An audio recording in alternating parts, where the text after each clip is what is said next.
Canada ਵਿੱਚ ਨੌਕਰੀ ਦੇ ਚਾਹਵਾਨਾਂ ਲਈ ਬੁਰੀ ਖਬਰ, ਪਰੇਸ਼ਾਨ ਕਰੇਗੀ ਤਾਜ਼ਾ ਤਸਵੀਰ। ਭਾਰਤੀਆਂ ਲਈ ਕੈਨੇਡਾ ਜਾਣਾ ਇੱਕ ਬੁਰੇ ਸੁਪਨੇ ਵਿੱਚ ਬਦਲ ਰਿਹਾ ਹੈ। ਇੰਨਾ ਹੀ ਨਹੀਂ, ਹੁਣ ਕੈਨੇਡਾ ਵਿੱਚ ਪਾਰਟ ਟਾਈਮ ਨੌਕਰੀਆਂ ਦਾ ਵੀ ਸੰਕਟ ਹੈ। ਆਪਣੇ ਘਰਾਂ ਅਤੇ ਪਰਿਵਾਰਾਂ ਤੋਂ ਹਜ਼ਾਰਾਂ ਕਿਲੋਮੀਟਰ ਦੂਰ ਦੁਰਾਡੇ ਦੇਸ਼ਾਂ ਦੇ ਵਿਦਿਆਰਥੀ ਵੀ ਇਸੇ ਤਰ੍ਹਾਂ ਦੀਆਂ ਸਮੱਸਿਆਵਾਂ ਦਾ ਸਾਹਮਣਾ ਕਰ ਰਹੇ ਹਨ। ਕੈਨੇਡਾ ਵਿੱਚ ਨੌਕਰੀਆਂ ਦੇ ਲਈ ਮਾਰਾਮਾਰੀ ਸ਼ੁਰੂ ਹੋ ਗਈ ਹੈ। ਹਾਲ ਹੀ ਵਿੱਚ ਜਦੋਂ ਇੱਕ ਗਰੋਸਰੀ ਸਟੋਰ ਤੇ 7 ਨੌਕਰੀਆਂ ਦੇ ਲਈ ਸੋਸ਼ਲ ਮੀਡੀਆ ਤੇ ਇਸ਼ਤਿਹਾਰ ਦਿੱਤਾ ਤਾਂ ਲਗਭਗ 200 ਵਿਦਿਆਰਥੀ ਇੰਟਰਵਿਊ ਲਈ ਉੱਥੇ ਪੁੱਜ ਗਏ। ਸਟੋਰ ਦੇ ਬਾਹਰ ਸਵੇਰ ਤੋਂ ਸ਼ਾਮ ਤੱਕ ਲੰਬੀਆਂ ਲਾਈਨਾਂ ਲੱਗੀਆਂ ਰਹੀਆਂ।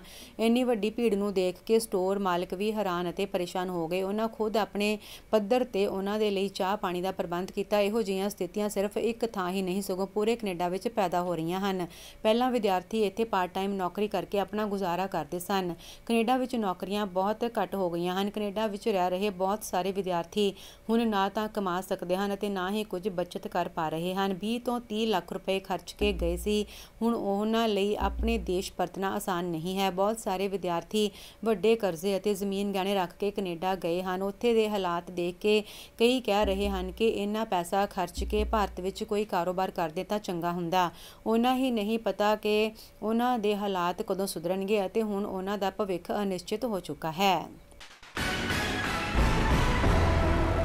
ਲੋ ਵੱਧਦੇ ਹਾਂ ਅਗਲੀ ਖਬਰ ਵੱਲ। ਕੈਨੇਡਾ ਬਰੈਂਪਟਨ ਵਿੱਚ 8 ਪੰਜਾਬੀ ਨੌਜਵਾਨ ਗੈਰ ਕਾਨੂੰਨੀ ਹਥਿਆਰ ਰੱਖਣ ਦੇ ਦੋਸ਼ ਵਿੱਚ ਗ੍ਰਿਫਤਾਰ।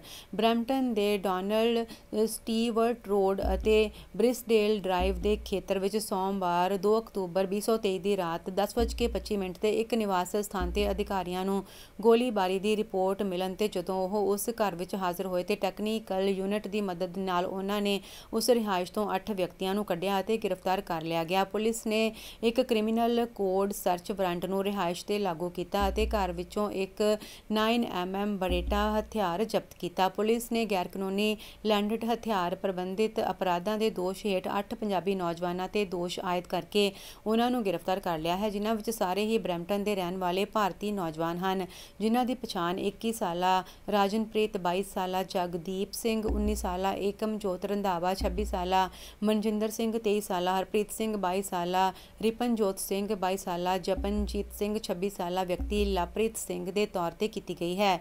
ਉਹਨਾਂ ਸਾਰਿਆਂ ਨੂੰ ਜ਼ਮਾਨਤ ਦੀ ਸੁਣਵਾਈ ਲਈ ਰੱਖਿਆ ਗਿਆ ਸੀ ਅਤੇ ਉਹ ਬਰੈਂਪਟਨ ਵਿੱਚ ontario ਕੋਰਟ ਆਫ ਜਸਟਿਸ ਵਿੱਚ ਹਾਜ਼ਰ ਹੋਏ ਸਨ। ਲੋ ਵੱਧਦੇ ਹਾਂ ਅਗਲੀ ਖਬਰ ਵੱਲ। ਮੁੜ ਵਿਵਾਦਾਂ ਵਿੱਚ ਘਿਰੇ PM ਟਰੂਡੋ ਵੀਕਐਂਡ ਯਾਤਰਾ ਤੇ ਕੀਤੇ ਖਰਚ ਨੂੰ ਲੈ ਕੇ ਉੱਠਣ ਲੱਗੇ ਸਵਾਲ। ਕੈਨੇਡਾ ਦੇ ਪ੍ਰਧਾਨ ਮੰਤਰੀ ਜਸਟਿਨ ਟਰੂਡੋ ਦੀ ਵੀਕਐਂਡ ਯਾਤਰਾ ਸੁਰਖੀਆਂ ਵਿੱਚ ਹੈ। ਟਰੂਡੋ ਦੀ ਮੋਂਟਾਨਾ ਵਿੱਚ ਈਸਟਰ ਵੀਕਐਂਡ ਦੀਆਂ ਛੁੱਟੀਆਂ ਵਿੱਚ ਜਿੰਨਾ ਖਰਚ ਆਇਆ ਉਹ ਟੈਕਸ ਦਾਤਾਵਾਂ ਦਾ ਲਗਭਗ $1.25 ਮਿਲੀਅਨ ਹੈ। ਇਹ ਰਾਸ਼ੀ ਸੰਸਦ ਨੂੰ ਰਿਪੋਰਟ ਕੀਤੀ ਗਈ ਰਕਮ ਤੋਂ ਕਿਤੇ ਵੱਧ ਹੈ। CBC ਨਿਊਜ਼ ਨੇ ਇਸ ਸੰਬੰਧੀ ਜਾਣਕਾਰੀ ਸਾਂਝੀ ਕੀਤੀ। ਇਸ ਦੇ ਨਾਲ ਹੀ Canadian armed forces privy counselling ਦਫ਼ਤਰ ਅਤੇ RCMP ਦੁਆਰਾ ਕੀਤੇ ਜਾਣ ਵਾਲੇ ਖਰਚਿਆਂ ਨੂੰ ਸ਼ਾਮਲ ਕਰਨ ਤੋਂ ਬਾਅਦ ਅਪ੍ਰੈਲ 6 ਤੋਂ 10 ਦੀ ਯਾਤਰਾ ਦੇ ਲਈ ਕੀਮਤ $2,28,839 ਤੋਂ ਵੱਧ ਹੀ ਬਣਦੀ ਹੈ। ਇਸ ਰਕਮ ਵਿੱਚ ਪ੍ਰਧਾਨ ਮੰਤਰੀ ਦੀ ਸੁਰੱਖਿਆ ਲਈ ਨਿਯੁਕਤ RCMP ਅਧਿਕਾਰੀਆਂ, royal Canadian air force air ਕਰੂ ਜਾਂ ਪ੍ਰੀਵੀ ਕਾਉਂਸਲ ਦੇ ਅਧਿਕਾਰੀਆਂ ਦੀਆਂ ਨਿਯਮਤ ਤਨਖਾਹਾਂ ਸ਼ਾਮਲ ਨਹੀਂ ਹਨ, ਜੋ ਆਮ ਤੌਰ ਤੇ ਸੁਰੱਖਿਆ ਸੰਭਾਲ ਕਰਨ ਲਈ ਲੋੜੀਂਦੇ ਉਪਕਰਨਾਂ ਨਾਲ ਪ੍ਰਧਾਨ ਮੰਤਰੀ ਦੇ ਨਾਲ ਹੁੰਦੇ ਹਨ। ਇਹ ਕੀਮਤ ਉਹਨਾਂ ਅੰਕੜਿਆਂ ਨਾਲੋਂ ਕਿਤੇ ਵੱਧ ਹੈ ਜੋ ਸਰਕਾਰ ਨੇ 2 ਹਫ਼ਤੇ ਪਹਿਲਾਂ ਸੰਸਦ ਨੂੰ ਦਿੱਤੀ ਸੀ। ਕੰਜ਼ਰਵੇਟਿਵ MP ਲੂਕ ਬਰਥੋਲਡ ਦੁਆਰਾ ਆਰਡਰਡ ਪੇਪਰ ਤੇ ਰੱਖੇ ਗਏ ਸਵਾਲ ਦੇ ਜਵਾਬ ਵਿੱਚ ਸਰਕਾਰ ਨੇ ਕੈਨੇਡੀਅਨ ਆਰਮਡ ਫੋਰਸਿਜ਼ ਅਤੇ ਪ੍ਰੀਵੀ ਕਾਉਂਸਲ ਦੁਆਰਾ ਯਾਤਰਾ ਤੇ ਖਰਚੇ ਤੋਂ $23,846 ਦਾ ਖੁਲਾਸਾ ਕੀਤਾ। ਲੋ ਵੱਧਦੇ ਹਾਂ ਅਗਲੀ ਖਬਰ ਵੱਲ। ਕੈਨੇਡਾ ਤੋਂ ਆਪਣੀ ਡਿਪਲੋਮੈਟ ਮੌਜੂਦਗੀ ਘੱਟ ਕਰਨ ਲਈ ਕਹੇ ਜਾਣ ਤੇ ਵਿਦੇਸ਼ ਮੰਤਰਾਲਾ ਨੇ ਕਿਹਾ ਚਰਚਾ ਜਾਰੀ ਹੈ। ਭਾਰਤ ਨੇ ਵੀਰਵਾਰ ਨੂੰ ਕਿਹਾ ਹੈ ਕਿ ਉਹ ਭਾਰਤ ਵਿੱਚ ਆਪਣੀ ਡਿਪਲੋਮੈਟ ਮੌਜੂਦਗੀ 'ਚ ਸਮਾਨਤਾ ਯਕੀਨੀ ਕਰਨ ਦੇ ਮੁੱਦੇ ਤੇ ਕੈਨੇਡਾ ਨਾਲ ਚਰਚਾ ਕਰ ਰਿਹਾ ਹੈ। ਵਿਦੇਸ਼ ਮੰਤਰਾਲਾ ਦੇ ਬੁਲਾਰੇ ਅਰਿੰਦਮ ਬਾਗਚੀ ਨੇ ਕਿਹਾ ਹੈ ਕਿ ਅਸੀਂ ਭਾਰਤ ਵਿੱਚ ਕੈਨੇਡਾ ਦੀ ਡਿਪਲੋਮੈਟ ਮੌਜੂਦਗੀ ਦੀ ਸਮਾਨਤਾ ਦੀ ਮੰਗ ਕੀਤੀ ਅਤੇ ਚਰਚਾ ਜਾਰੀ ਹੈ। ਉਹਨਾਂ ਕਿਹਾ ਹੈ ਕਿ ਸਾਡਾ ਧਿਆਨ ਕੈਨੇਡਾ ਦੀ ਡਿਪਲੋਮੈਟ ਮੌਜੂਦਗੀ ਵਿੱਚ ਸਮਾਨਤਾ ਯਕੀਨੀ ਕਰਨ ਤੇ ਹੀ ਹੈ। 2 ਹਫ਼ਤੇ ਪਹਿਲਾਂ ਨਵੀਂ ਦਿੱਲੀ ਨੇ ਓਟਵਾ ਤੋਂ ਭਾਰਤ ਵਿੱਚ ਆਪਣੀ ਡਿਪਲੋਮੈਟ ਮੌਜੂਦਗੀ ਘੱਟ ਕਰਨ ਦੇ ਲਈ ਕਿਹਾ ਸੀ। ਜੂਨ ਵਿੱਚ ਖਾਲਿਸਤਾਨੀ ਵੱਖਵਾਦੀ ਹਰਦੀਪ ਸਿੰਘ ਨਿੱਜਰ ਦੇ ਕਤਲ ਵਿੱਚ ਭਾਰਤੀ ਏਜੰਟਾਂ ਦੀ ਸ਼ਮੂਲੀਅਤ ਦੇ ਕੈਨੇਡੀਅਨ ਪ੍ਰਧਾਨ ਮੰਤਰੀ ਜਸਟਿਨ ਟਰੂਡੋ ਦੇ ਦੋਸ਼ਾਂ ਤੋਂ ਬਾਅਦ ਭਾਰਤ ਅਤੇ ਕੈਨੇਡਾ ਵਿਚਾਲੇ ਸਬੰਧਾਂ ਵਿੱਚ ਗੰਭੀਰ ਤਣਾਅ ਆ ਗਿਆ ਸੀ। ਭਾਰਤ ਨੇ ਦੋਸ਼ਾਂ ਨੂੰ ਬੇਤੁਕਾ ਕਹਿ ਕੇ ਖਾਰਜ ਕਰ ਦਿੱਤਾ ਅਤੇ ਇਸ ਮਾਮਲੇ ਨੂੰ ਲੈ ਕੇ ਓਟਵਾ ਦੇ ਇੱਕ ਭਾਰਤੀ ਅਧਿਕਾਰੀ ਨੂੰ ਬਰਖਾਸਤ ਕਰਨ ਦੇ ਬਦਲੇ ਇੱਕ ਸੀਨੀਅਰ ਕੈਨੇਡੀਅਨ ਨੇ ਬਰਖਾਸਤ ਕੀਤਾ ਸੀ। ਖਾਲਿਸਤਾਨੀ ਅੱਤਵਾਦੀ ਹਰਦੀਪ ਸਿੰਘ ਨਿੱਜਰ ਨੂੰ ਭਾਰਤ ਦੀਆਂ ਸੁਰੱਖਿਆ ਏਜੰਸੀਆਂ ਨੇ ਭਗੌੜਾ ਅਤੇ ਅੱਤਵਾਦੀ ਐਲਾਨ ਕੀਤਾ ਸੀ ਅਤੇ ਉਸ 'ਤੇ 10 ਲੱਖ ਰੁਪਏ ਦਾ ਇਨਾਮ ਵੀ ਸੀ। ਜੂਨ 2023 ਵਿੱਚ ਕੈਨੇਡਾ ਦੇ ਬ੍ਰਿਟਿਸ਼ ਕੋਲੰਬੀਆ ਸੂਬੇ ਦੇ ਸ਼ਹਿਰ ਵਿੱਚ ਖਾਲਿਸਤਾਨੀ ਅੱਤਵਾਦੀ ਹਰਦੀਪ ਨਿੱਜਰ ਦਾ ਗੋਲੀ ਮਾਰ ਕੇ ਕਤਲ ਕਰ ਦਿੱਤਾ ਗਿਆ ਸੀ। ਨਿੱਜਰ ਨੂੰ ਗੁਰਦੁਆਰੇ ਦੀ ਪਾਰਕਿੰਗ ਵਿੱਚ ਗੋਲੀ ਮਾਰੀ ਗਈ ਸੀ।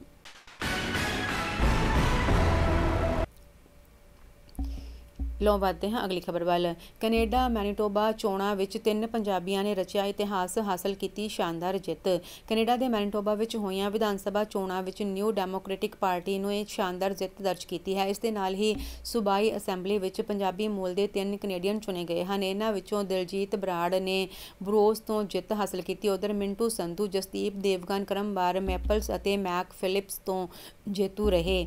ਇਹ ਤਿੰਨੇ ਨਿਊ ਡੈਮੋਕ੍ਰੈਟਿਕ ਪਾਰਟੀ ਨਾਲ ਸੰਬੰਧਿਤ ਹਨ, ਜਿਸ ਨੇ ਬਹੁਮਤ ਹਾਸਲ ਕੀਤਾ ਹੈ ਅਤੇ ਸੂਬੇ ਵਿੱਚ ਸਰਕਾਰ ਬਣਾਏਗੀ। ਬਰਾੜ ਤੇ ਸੰਧੂ ਵੀ ਕੈਬਨਿਟ ਅਹੁਦੇ ਦੀ ਦੌੜ ਵਿੱਚ ਸ਼ਾਮਲ ਹਨ। ਕੁੱਲ ਪੰਜਾਬੀ ਮੂਲ ਦੇ 9 ਪ੍ਰਵਾਸੀ ਭਾਰਤੀ ਚੋਣ ਮੈਦਾਨ ਵਿੱਚ ਸਨ। ਬਰੋਸ ਤੋਂ 6 ਉਮੀਦਵਾਰ ਨਵਰਾਜ ਬਰਾੜ, ਦ ਮੈਪਲਸ ਤੋਂ ਸੁਮਿਤ ਚਾਵਲਾ, ਸੇਂਟ ਬੋਨੀਫੋਸ ਤੋਂ ਕੀਰਤ ਹੇਅਰ, ਫੋਰਟ ਰਿਚਮੰਡ ਤੋਂ ਪਰਮਜੀਤ ਸ਼ਾਹੀ, ਬੈਵਰਲੇ ਤੋਂ ਮਨਜੀਤ ਕੌਰ ਗਿੱਲ ਅਤੇ ਦੱਖਣੀ ਤੋਂ ਅਮਰਜੀਤ ਸਿੰਘ ਡੇਲ ਚੋਣ ਹਾਰ ਗਏ।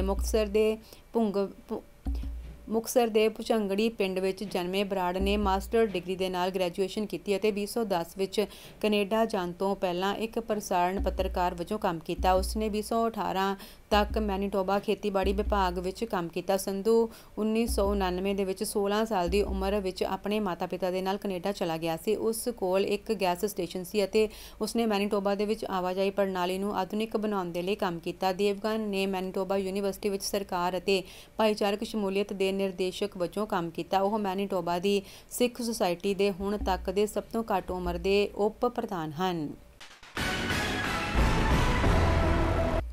ਲੋ ਵਧਦੇ ਹਾਂ ਅਗਲੀ ਖਬਰ ਵੱਲ।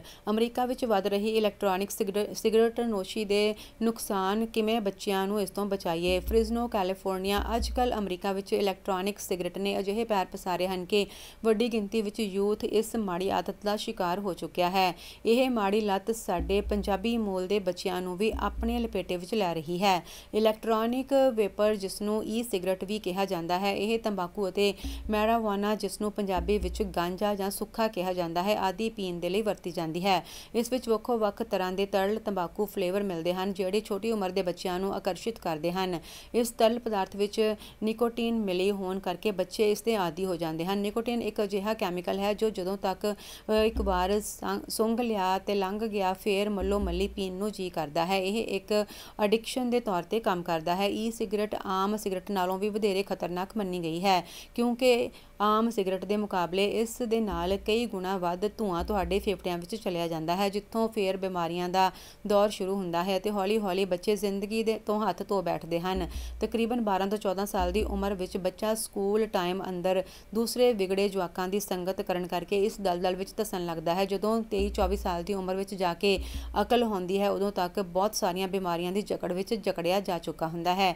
ਅਮਰੀਕਾ ਵਿੱਚ ਸਿਗਰਟ ਪੀਣ ਦੇ ਨਾਲ ਹੋਣ ਵਾਲੀਆਂ ਫੇਫੜੇ ਦੀਆਂ ਬਿਮਾਰੀਆਂ ਨਾਲ ਕਈ ਲੋਕਾਂ ਦੀ ਮੌਤ ਹੋ ਗਈ ਹੈ। ਲੋ ਵਧਦੇ ਹਾਂ ਅਗਲੀ ਖਬਰ ਵੱਲ। ਭਾਰਤੀ ਵਿਦਿਆਰਥੀਆਂ ਨੂੰ ਰਾਹਤ, ਰਾਸ਼ਟਰਪਤੀ ਬਾਈਡਨ ਨੇ ਕੀਤਾ ਵੱਡਾ ਐਲਾਨ। ਅਮਰੀਕਾ ਦੇ ਰਾਸ਼ਟਰਪਤੀ ਜੋ ਬਾਈਡਨ ਨੇ ਵਿਦਿਆਰਥੀਆਂ ਨੂੰ ਵੱਡੀ ਰਾਹਤ ਦਿੱਤੀ ਹੈ। ਬਾਈਡਨ ਨੇ ਬੁੱਧਵਾਰ ਨੂੰ ਅਸਥਾਈ ਕਰਜ਼ੇ ਵਿੱਚ ਸੇਧ ਕਰਦਿਆਂ ਫੈਡਰਲ ਵਿਦਿਆਰਥੀ ਲੋਨ ਮੁਆਫੀ ਦਾ ਐਲਾਨ ਕੀਤਾ ਹੈ, ਜੋ ਕਰਜ਼ਾ ਲੈ ਕੇ ਆਪਣੀ ਕਾਲਜ ਦੀ ਸਿੱਖਿਆ ਨੂੰ ਪੂਰਾ ਕਰਨ ਦੇ ਲਈ ਜਮ੍ਹਾਂ ਕਰਦੇ ਹਨ। ਬਾਈਡਨ ਕਰਜ਼ੇ ਤੋਂ ਰਾਹਤ ਬਾਰੇ ਆਪਣੇ ਮੁਹਿੰਮ ਵਾਅਦਿਆਂ ਨੂੰ ਪੂਰਾ ਕਰਨ ਦੀ ਕੋਸ਼ਿਸ਼ ਕਰ ਰਹੇ ਹਨ। ਇਹ ਘੋਸ਼ਣਾ ਉਦੋਂ ਕੀਤੀ ਗਈ ਹੈ ਜਦੋਂ ਉਧਾਰ ਲੈਣ ਵਾਲੇ 3 ਸਾਲਾਂ ਦੇ ਵਿਰਾਮ ਤੋਂ ਬਾਅਦ ਮੁੜ ਸ਼ੁਰੂ ਹੋਣ ਵਾਲੇ ਭੁਗਤਾਨਾਂ ਦੇ ਲਈ ਤਿਆਰ ਹਨ, ਜੋ ਕਿ ਕੋਵਿਡ-19 ਮਹਾਮਾਰੀ ਦੌਰਾਨ ਸ਼ੁਰੂ ਹੋਇਆ ਸੀ। ਇਹ ਐਲਾਨ ਕਰਦਿਆਂ ਰਾਸ਼ਟਰਪਤੀ ਬਾਈਡਨ ਨੇ ਅਮਰੀਕੀਆਂ ਤੇ ਵਿਦਿਆਰਥੀ ਕਰਜ਼ਿਆਂ ਦੇ ਬੋਝ ਨੂੰ ਘਟਾਉਣ ਦੇ ਲਈ ਨਵੇਂ ਉਪਾਅ ਲਾਗੂ ਕਰਨ ਦੇ ਲਈ ਆਪਣੀ ਵਚਨਬੱਧਤਾ ਜ਼ਾਹਰ ਕੀਤੀ ਹੈ। ਰਾਸ਼ਟਰਪਤੀ ਦੀ ਘੋਸ਼ਣਾ ਨਾਲ ਬਾਈਡਨ ਪ੍ਰਸ਼ਾਸਨ ਦੁਆਰਾ ਮੁਆਫ ਕੀਤੇ ਗਏ ਕਰਜ਼ੇ ਦੀ ਕੁੱਲ ਰਕਮ $127 ਬਿਲੀਅਨ ਤੱਕ ਹੋ ਜਾਵੇਗੀ, ਜਿਸ ਦੇ ਨਾਲ ਲਗਭਗ 3.6 ਮਿਲੀਅਨ ਵਿਅਕਤੀਆਂ ਨੂੰ ਲਾਭ ਹੋਵੇਗਾ। ਡੈਮੋਕ੍ਰੈਟਿਕ ਰਾਸ਼ਟਰਪਤੀ ਦਾ ਤਾਜ਼ਾ ਕਦਮ ਮੌਜੂਦਾ ਪ੍ਰੋਗਰਾਮਾਂ ਰਾਹੀਂ $9 ਬਿਲੀਅਨ ਦੇ ਕਰਜ਼ੇ ਨੂੰ ਖਤਮ ਕਰਕੇ 1,25,000 ਕਰਜ਼ਦਾਰਾਂ ਦੀ ਮਦਦ ਕਰੇਗਾ। ਲਓ ਵਧਦੇ ਹਾਂ ਅਗਲੀ ਖਬਰ ਵੱਲ। ਅਮਰੀਕੀ ਸਦਨ ਵਿੱਚ ਹਾਊਸ ਸਪੀਕਰ ਦੇ ਲਈ ਜੰਗ ਸ਼ੁਰੂ। ਸਲੈਕਿਸ ਅਤੇ ਲਓ ਵਧਦੇ ਹਾਂ ਅਗਲੀ ਖਬਰ ਵੱਲ। ਅਮਰੀਕੀ ਸਦਨ ਵਿੱਚ ਹਾਊਸ ਸਪੀਕਰ ਲਈ ਜੰਗ ਸ਼ੁਰੂ। ਸਕੈਲਿਸ ਅਤੇ ਜਾਰਡਨ ਬਣੇ ਦਾਅਵੇਦਾਰ। ਵਾਸ਼ਿੰਗਟਨ। ਅਮਰੀਕੀ ਸਦਨ ਵਿੱਚ ਬੁੱਧਵਾਰ ਨੂੰ ਕੇਵਿਨ ਮੈਕਕਾਰਥੀ ਦੇ ਬਰਖਾਸਤ ਹੋਣ ਤੋਂ ਬਾਅਦ ਸਟੀਵ ਸਕੈਲਿਸ ਅਤੇ ਪ੍ਰਤੀਨਿਧੀ ਜਿਮ ਜਾਰਡਨ ਸਦਨ ਦੇ ਅਗਲੇ ਸਪੀਕਰ ਬਣਨ ਦੀ ਦੌੜ ਵਿੱਚ ਸ਼ਾਮਲ ਹੋ ਗਏ ਹਨ ਅਤੇ ਦੋਹਾਂ ਵਿਚਾਲੇ ਮੈਕਕਾਰਥੀ ਦੀ ਥਾਂ ਲੈਣ ਦੀ ਲੜਾਈ ਸ਼ੁਰੂ ਹੋ ਗਈ ਹੈ। ਸਦਨ ਦੇ ਸਪੀਕਰ ਕੇਵਿਨ ਮੈਕਕਾਰਥੀ ਦੇ ਬਰਖਾਸਤ ਅਤੇ ਦੁਬਾਰਾ ਚੋਣ ਨਾ ਲੜਨ ਦੇ ਫੈਸਲੇ ਤੋਂ ਬਾਅਦ ਹਾਊਸ ਰਿਪਬਲਿਕਨ ਦੇ ਧੜਿਆਂ ਵਿੱਚ ਦੋ ਧੜਿਆਂ ਵਿੱਚ ਵੰਡਿਆ ਗਿਆ ਹੈ। ਇਹ ਵੇਖਣਾ ਬਾਕੀ ਹੈ ਕਿ ਕੀ ਅਮਰੀਕੀ ਸਦਨ ਆਪਣੇ ਉੱਤਰਾਧਿਕਾਰੀ ਦੇ ਲਈ ਇਕਜੁੱਟ ਹੁੰਦਾ ਹੈ ਜਾਂ ਨਹੀਂ। ਦੱਸਣਯੋਗ ਹੈ ਕਿ ਮੰਗਲਵਾਰ ਨੂੰ ਅਮਰੀਕੀ ਸੰਸਦ ਨੇ ਇਤਿਹਾਸਿਕ ਫੈਸਲਾ ਲੈਂਦੇ ਹੋਏ ਸਦਨ ਦੇ ਸਪੀਕਰ ਕੇਵਿਨ ਮੈਕਕਾਰਥੀ ਨੂੰ ਅਮਰੀਕੀ ਪ੍ਰਤੀਨਿਧੀ ਸਭਾ ਦੇ ਸਪੀਕਰ ਅਹੁਦੇ ਤੋਂ ਹਟਾ ਦਿੱਤਾ ਸੀ। ਅਮਰੀਕਾ 'ਚ 234 ਸਾਲਾਂ 'ਚ ਅਜਿਹਾ ਪਹਿਲੀ ਵਾਰ ਦੇਖਣ ਨੂੰ ਮਿਲਿਆ ਹੈ ਜਦੋਂ ਕਿਸੇ ਸਦਨ ਤੋਂ ਸਪੀਕਰ ਨੂੰ ਬਾਹਰ ਕੀਤਾ ਹੋਵੇ। ਦੱਸਣਯੋਗ ਹੈ ਕਿ ਰਿਪਬਲਿਕਨ ਪਾਰਟੀ ਮੈਕਕਾਰਥੀ ਦੇ ਕੁਝ ਫੈਸਲਿਆਂ ਤੋਂ ਨਾਰਾਜ਼ ਸੀ, ਜਿਸ ਵਿੱਚ ਸ਼ਟਡਾਊਨ ਟਾਲਣ ਦੇ ਲਈ ਲਿਆਂਦੇ ਗਏ ਪ੍ਰਸਤਾਵ ਨੂੰ ਪਾਸ ਕਰਵਾਉਣ ਵਿੱਚ ਉਹਨਾਂ ਦੀ ਅਹਿਮ ਭੂਮਿਕਾ ਵੀ ਸ਼ਾਮਲ ਹੈ। ਇਹ ਵੀ ਮੰਨਿਆ ਜਾ ਰਿਹਾ ਹੈ ਕਿ ਮੈਕਕਾਰਥੀ ਨੂੰ ਸਪੀਕਰ ਦੇ ਅਹੁਦੇ ਤੋਂ ਹਟਾਉਣ ਦੇ ਪਿੱਛੇ ਡੋਨਾਲਡ ਟਰੰਪ ਦਾ ਦਿਮਾਗ ਹੈ, ਜੋ ਖੁਦ ਕਈ ਅਪਰਾਧਿਕ ਦੋਸ਼ਾਂ ਦਾ ਸਾਹਮਣਾ ਕਰ ਰਹੇ ਹਨ। ਲਓ ਵਧਦੇ ਹਾਂ ਅਗਲੀ ਖਬਰ ਵੱਲ। ਅਮਰੀਕਾ ਵਿੱਚ ਸਟਰੀਟ ਫਾਇਰਿੰਗ ਦੌਰਾਨ ਗਰਭਵਤੀ ਔਰਤ ਨੂੰ ਲੱਗੀ ਗੋਲੀ, ਬੱਚੇ ਦੀ ਮੌਤ। ਅਮਰੀਕਾ ਦੇ ਪੱਛਮੀ ਮੈਸੇਚਿਉਸੇਟਸ ਦੇ ਹੋਲੀਓਕੇ ਸ਼ਹਿਰ ਦੀ ਇੱਕ ਸੜਕ 'ਤੇ ਲੜਾਈ ਦੌਰਾਨ ਗੋਲੀਬਾਰੀ ਦੌਰਾਨ ਜ਼ਖਮੀ ਹੋਏ ਇੱਕ ਗਰਭਵਤੀ ਔਰਤ ਨੇ ਆਪਣਾ ਬੱਚਾ ਗੁਆ ਦਿੱਤਾ। ਅਧਿਕਾਰੀਆਂ ਨੇ ਦੱਸਿਆ ਹੈ ਕਿ ਗੋਲੀਬਾਰੀ ਵਿੱਚ ਕਈ ਹੋਰ ਲੋਕ ਵੀ ਜ਼ਖਮੀ ਹੋਏ ਹਨ। ਹੈਂਪਡਨ ਜ਼ਿਲ੍ਹਾ ਅਟਾਰਨੀ ਦੇ ਦਫ਼ਤਰ ਨੇ ਦੱਸਿਆ ਹੈ ਕਿ ਗਰਭਵਤੀ ਔਰਤ ਨੂੰ ਬੁੱਧਵਾਰ ਦੁਪਹਿਰ ਨੂੰ ਉਦੋਂ ਗੋਲੀ ਲੱਗੀ ਜਦੋਂ ਉਹ ਬੱਸ ਵਿੱਚ ਸਵਾਰ ਸੀ। ਗੰਭੀਰ ਹਾਲਤ ਵਿੱਚ ਉਸ ਨੂੰ ਹਸਪਤਾਲ ਲਿਜਾਇਆ ਗਿਆ। ਉਸ ਨੇ ਦੱਸਿਆ ਹੈ ਕਿ ਔਰਤ ਦੀ ਡਿਲੀਵਰੀ ਕਰਵਾ ਦਿੱਤੀ ਗਈ ਹੈ ਅਤੇ ਕਈ ਕੋਸ਼ਿਸ਼ਾਂ ਦੇ ਬਾਵਜੂਦ ਉਸ ਦੇ ਬੱਚੇ ਨੂੰ ਬਚਾਇਆ ਨਹੀਂ ਜਾ ਸਕਿਆ। ਪੁਲਿਸ ਨੂੰ ਸਵੇਰੇ 12:38 'ਤੇ ਗੋਲੀ ਚੱਲਣ ਦੀ ਰਿਪੋਰਟ ਮਿਲੀ ਅਤੇ ਕਿਹਾ ਕਿ ਅਜਿਹਾ ਲੱਗਦਾ ਹੈ ਕਿ 3 ਪੁਰਸ਼ ਸ਼ੱਕੀ ਲੜਾਈ ਵਿੱਚ ਸ਼ਾਮਲ ਸਨ ਅਤੇ ਲੜਾਈ ਤੋਂ ਬਾਅਦ ਗੋਲੀਆਂ ਚਲਾਈਆਂ ਗਈਆਂ ਸਨ। ਜ਼ਿਲ੍ਹਾ ਅਟਾਰਨੀ ਦਫ਼ਤਰ ਦੇ ਅਨੁਸਾਰ ਸਾਰੇ ਸ਼ੱਕੀਆਂ ਦੀ ਪਛਾਣ ਕਰ ਲਈ ਗਈ ਹੈ ਅਤੇ ਉਹਨਾਂ ਨੂੰ ਹਿਰਾਸਤ ਵਿੱਚ ਲੈ ਲਿਆ ਗਿਆ ਹੈ। ਰਾਜ ਪੁਲਿਸ ਦੇ ਬੁਲਾਰੇ ਡੇਵ ਪ੍ਰੋਕੋਪੀਓ ਨੇ ਪਹਿਲਾਂ ਕਿਹਾ ਸੀ ਕਿ ਗੋਲੀਬਾਰੀ ਸੜਕ 'ਤੇ ਲੋਕਾਂ ਵਿਚਕਾਰ ਝਗੜੇ ਤੋਂ ਬਾਅਦ ਹੋਈ। ਹੋਲੀਓਕ ਦੇ ਮੇਅਰ ਜੋਸ਼ੂਆ ਏ ਗਾਰਸੀਆ ਨੇ ਫੇਸਬੁੱਕ 'ਤੇ ਇੱਕ ਬਿਆਨ ਵਿੱਚ ਪੀੜਤ ਪਰਿਵਾਰ ਦੇ ਨਾਲ ਹਮਦਰਦੀ ਪ੍ਰਗਟਾਈ ਹੈ। ਲਓ ਵਧਦੇ ਹਾਂ ਅਗਲੀ ਖਬਰ ਵੱਲ। ਬ੍ਰਿਸਬੇਨ ਵਿੱਚ ਦੂਜਾ ਸਾਲਾਨਾ ਫੁੱਟਬਾਲ ਟੂਰਨਾਮੈਂਟ 21 ਅਕਤੂਬਰ ਨੂੰ। ਬ੍ਰਿਸਬੇਨ ਵਿੱਚ Singh Sabha sports club Brisbane ਵੱਲੋਂ ਸਾਲਾਨਾ ਇੱਕ ਦਿਨਾ ਫੁੱਟਬਾਲ ਟੂਰਨਾਮੈਂਟ 21 ਅਕਤੂਬਰ ਦਿਨ ਸ਼ਨੀਵਾਰ ਨੂੰ North Star football club Zillmere Brisbane ਵਿਖੇ ਬਹੁਤ ਹੀ ਸ਼ਾਨੋ ਸ਼ੌਕਤ ਨਾਲ ਕਰਵਾਇਆ ਜਾ ਰਿਹਾ ਹੈ। ਇਸ ਸੰਬੰਧੀ ਵਧੇਰੇ ਜਾਣਕਾਰੀ ਦਿੰਦਿਆਂ ਤਰਨਜੀਤ ਸਿੰਘ, ਸਨੀ ਜੌਹਲ, ਰਣਦੀਪ ਜੌਹਲ ਅਤੇ ਭੁਪਿੰਦਰ ਪੰਨੂ ਨੇ ਸਾਂਝੇ ਤੌਰ 'ਤੇ ਦੱਸਿਆ ਹੈ ਕਿ ਇਸ ਟੂਰਨਾਮੈਂਟ ਵਿੱਚ ਵੱਖ-ਵੱਖ ਉਮਰ ਵਰਗ ਵਿੱਚ ਲੜਕੇ ਅੰਡਰ 7, 9, 11, 14 ਅਤੇ ਓਪਨ 40 ਵਰਗ ਆਦਿ ਟੀਮਾਂ ਅਤੇ ਲੜਕੀਆਂ ਅੰਡਰ 14 ਵਰਗ ਦੀਆਂ ਟੀਮਾਂ ਦੇ ਖਿਡਾਰੀ ਭਾਗ ਲੈ ਰਹੇ ਹਨ। ਇਸ ਮੌਕੇ ਤੇ ਦਰਸ਼ਕਾਂ ਨੂੰ ਰੱਸਾਕਸ਼ੀ, ਵਾਲੀਬਾਲ ਅਤੇ ਹੋਰ ਕਲਚਰ ਵੰਨਗੀਆਂ ਵੀ ਦੇਖਣ ਨੂੰ ਮਿਲਣਗੀਆਂ। ਉਹਨਾਂ ਅੱਗੇ ਦੱਸਿਆ ਹੈ ਕਿ ਟੂਰਨਾਮੈਂਟ ਵਿੱਚ ਵੱਖ-ਵੱਖ ਕਲੱਬਾਂ ਦੀਆਂ ਐਂਟਰੀ ਫੀਸ 15 ਅਕਤੂਬਰ ਤੱਕ ਲਈ ਜਾਵੇਗੀ। ਟੂਰਨਾਮੈਂਟ ਦੇ ਸਾਰੇ ਪ੍ਰਬੰਧ ਮੁਕੰਮਲ ਕਰ ਲਏ ਗਏ ਹਨ।